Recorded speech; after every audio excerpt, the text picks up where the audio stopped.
That is the toughest act I've ever had to follow because it is discussing issues that are critically important to the world.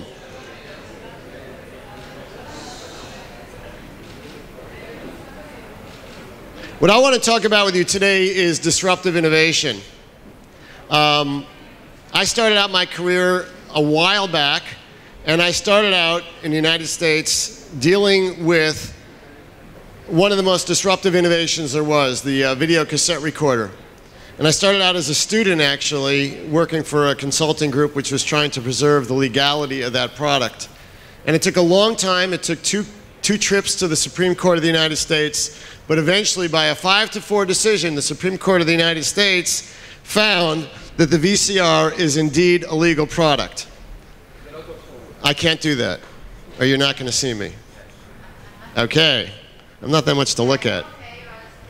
So, out of that Supreme Court decision, which we call the Magna Carta of technology and innovation, an entire industry was born. And the opponents of the VCR, which were the broadcasters and the motion picture industry, basically found out that the VCR was not such a bad product, especially the motion picture industry.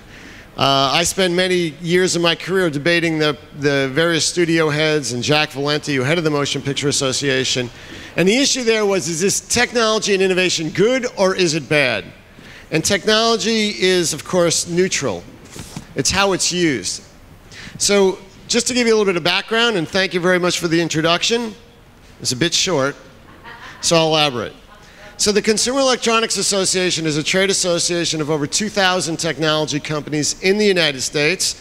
We own and produce the world's largest innovation event, in the International CES, held each January in Las Vegas.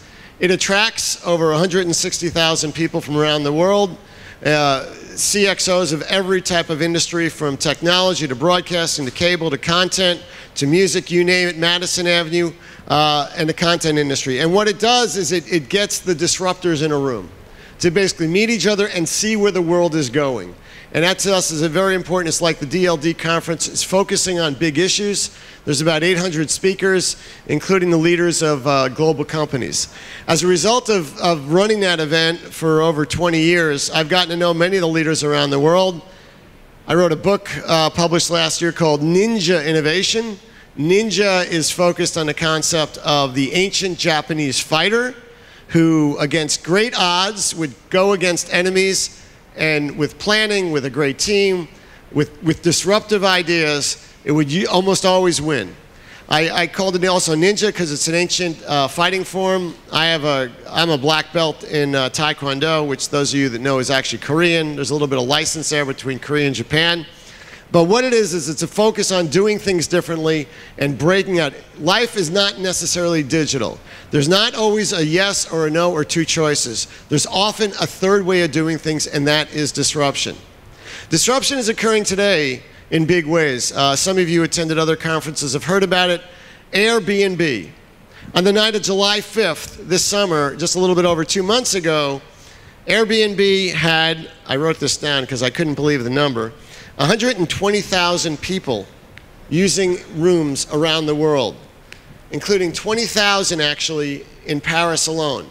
That compared to 2 years earlier, it was only 4,000. That's phenomenal. But what's happened to Airbnb? Well, there's been efforts around the world by groups that feel impacted to close down Airbnb. In California, there was a group that tried to have a ballot initiative to shut down Airbnb, and I was looking at who funded that initiative. And it was interesting to see. There was one guy who owned a $35 million home in San Francisco that somehow he did not like the concept of Airbnb. Maybe it was bringing too many people to San Francisco. A second group was a group of developers who build hotels, and a third group was a hotel labor union. And they were funding this initiative, and what the initiative would require is that everyone who rented out their room on Airbnb, does anyone not know what Airbnb is, by the way? Okay, everybody knows. Well, I saw one hand, so I'll say it quickly. You basically have a place to live where you're living, and you could have someone come in with you for the night, or you could give them the place. My brother owns a place in Hawaii, and he actually pays his mortgage every month by getting revenue from Airbnb while he's there and when he's not there. And it's a way of going directly, using the internet to people without really anyone intervening except Airbnb, which takes a cut of the revenue. So the ballot initiative even at one point had a squealer's ransom, which is if you told on someone that, and the government collected money from you, you would get a cut of that. So it's basically encouraging people to tell on their neighbors and things like that. The city of New York, by the way, that ballot initiative was pulled. I think the people who are funding it realized they had no chance of winning, because people like the fact they could deal with other people. This is part of the shared economy. It's what we're doing. In New York, the Attorney General there has said, we're not getting tax revenue from these people. And so he has come down hard. He went after Airbnb and said, I want to see your lists of people who are renting out their hotel rooms so I could go after them for the taxes they may owe. And it became a big kerfuffle, but he ended up backing down on that. Now, of course, the most famous example that we all know of, and I even had the delightful pleasure of using the service in Israel just 2 days ago, is Uber. How many of you use Uber?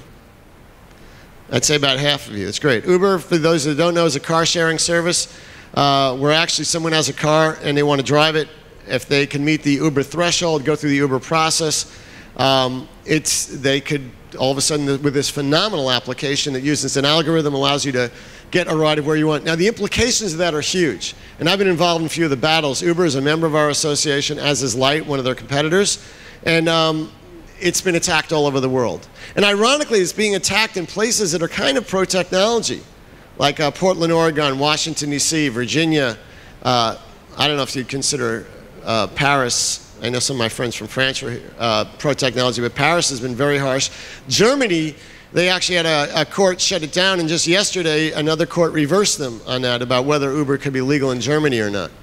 But the advantage of Uber is it radically changes everything. Instead of having this ancient environment where you have a regulatory commission with cabs and things like that, and there's no choice, and you get lousy service from a cab, although I have to say that Tel Aviv cabs I've taken have been somewhat different than the ones I'm used to in various places in the US.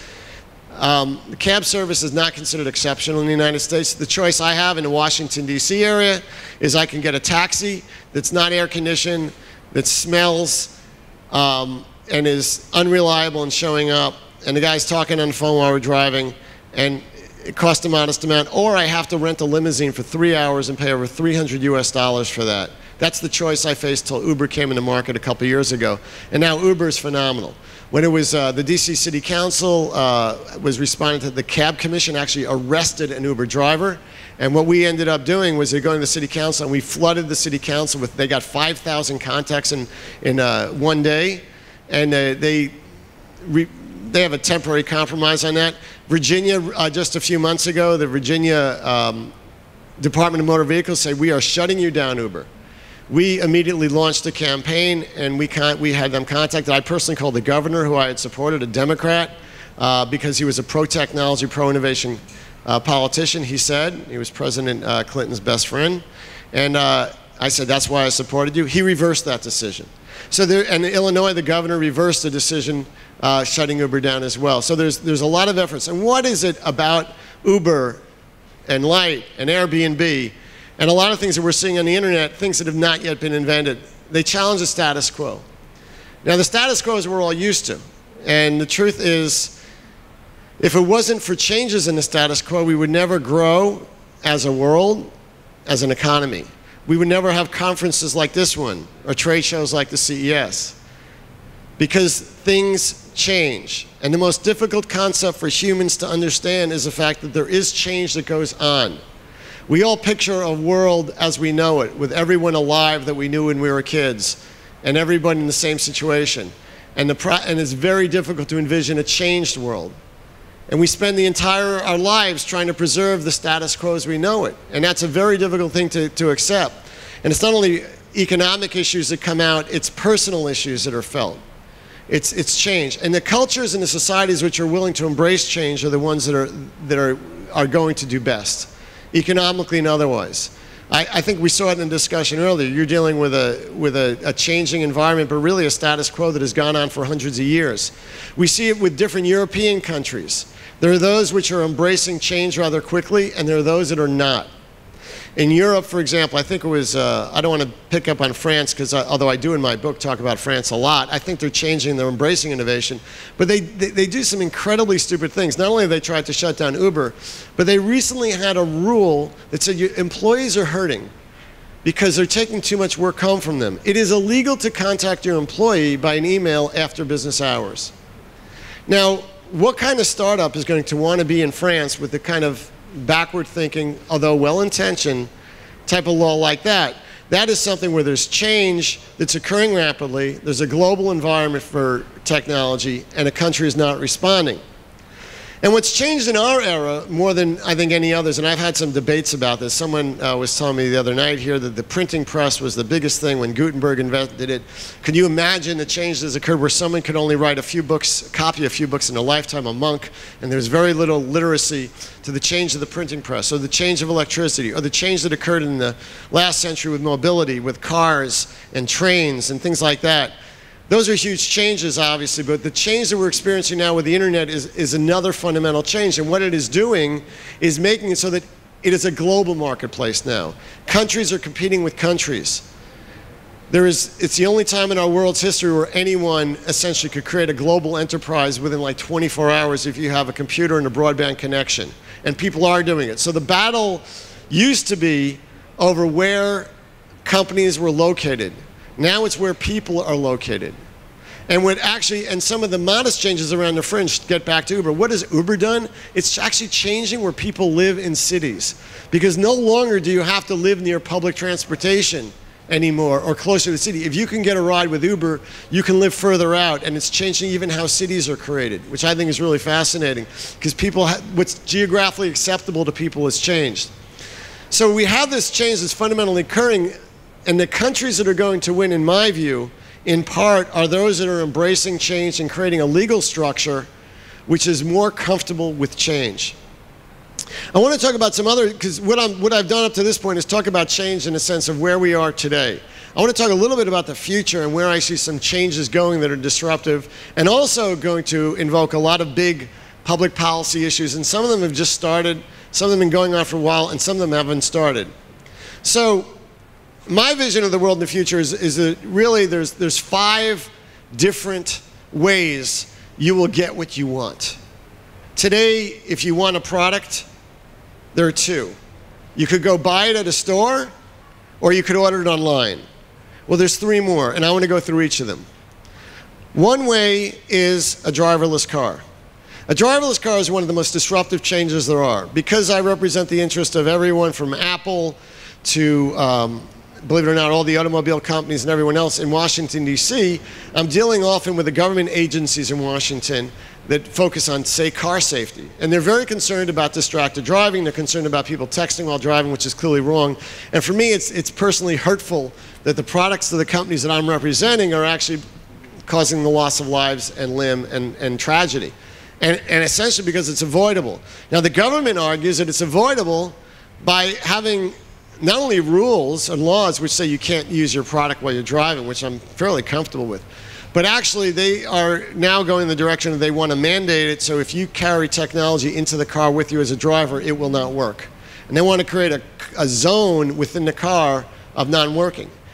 And I think that that is not a workable solution, to put it politely, because there are people who want to respond to a call from a babysitter, or if they're a doctor, an urgent phone call, or 1,000 other reasons they have for talking on the phone, and there are hands-free mechanisms, and there's other ways of dealing with it. And there's also technology which is rapidly emerging, which either, for example, it focuses on your eyes and sees if they're going away from the road or if you're falling asleep. Or there's already being sold cars which have automatic lane shifting. Or there's cars which detect a lack of movement or attention, or there's cars which you have to punch in something to show that you're alert or awake. There's literally hundreds of new technologies which are being developed to deal with the problem of distracted driving. And distracted driving, of course, is not just about using devices. It's about alcohol use, drug use, drinking coffee, putting on makeup, shaving, falling asleep, arguing with your spouse, fighting with your kids. It's about anything which can occur in a car. And so our battle, frankly, with the government agencies involved is like, deal with the big problem. And plus, you've had 30 years to deal with drunken driving and done nothing about it. because it's fairly easy to not allow a car to operate unless you could prove you're sober with all sorts of technologies. So that's one area, though, where there is a solution, and it will be here. And 20 to 30 years from now, the vast majority of cars in the world, I believe, will be driverless, or some people call it autonomous driving. So what impact will that have? And I'll just go through that one fairly quickly. The way I led into that was I said it will deliver things to your home. So without a driver. That's a cool way of doing it. You know, you can get something fairly quickly. The trend, at least in the United States, is that companies like Amazon are getting facilities closer and closer to where people live, because everything's about speed to delivery. Another strategy the retailers have is getting, you order online and you can go to the retailer to pick it up. The next step is just a delivery with a driver. And obviously delivery services like UPS and FedEx and things like that are incredibly competitive with each other for that business. But what will it do to other parts? So there you'll have it. I heard speakers recently this week talking about the driverless cars will produce an economy where there's, you will not need to own cars. If you could always summon a car, why would you need to own one?